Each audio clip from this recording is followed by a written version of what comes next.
I don't even need to look at the videotape to tell you the attack on Bar Bartholomew, the Vegas, the Behars. I believe that's the Volvo. Larry Tarvin, Reginald Denny, Fidel Lopez.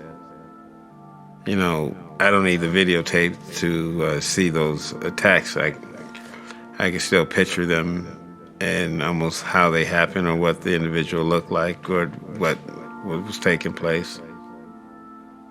I mean, I can remember that whole day. You can ask me what happened on April 23rd, I probably couldn't tell you, but I can tell you everything that happened on April 29th.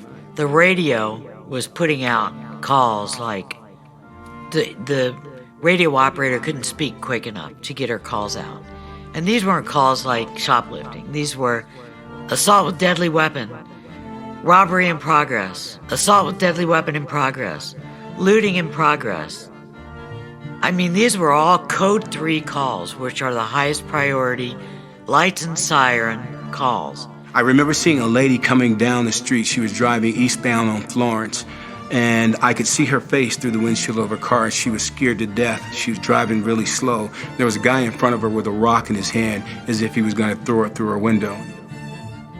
It was crazy. It was scary. I'm watching the buildings burn up, the indoor swap meets I used to go in to buy things on fire, the neighborhood grocery stores we used to go in shambles. 한 대로 냄새도 나고 이제 잿빛가루가 자동차에 그냥 정말로 무수히 떨어져가지고 굉장히 정말 전쟁 아닌 전쟁을 바라보는 저희들 눈길이었어요. In Koreatown was no police office came, no fire department, no nothing. I told my people, Korean people, said, do not go home, protect your business. You could see the fire, you could see the broken windows, and you could see the assaults taking place and the arson, the crime, and kind of gave you a sick feeling. I can't say it's bad as terrorism, but you can kind of say it's terrorism in a community. But any type of terrorism needs to be handled. Everybody I spoke to from that day on, when I asked them where they were and what they were doing, and what they were watching on the TV or what they were hearing on the radio, they were terrified.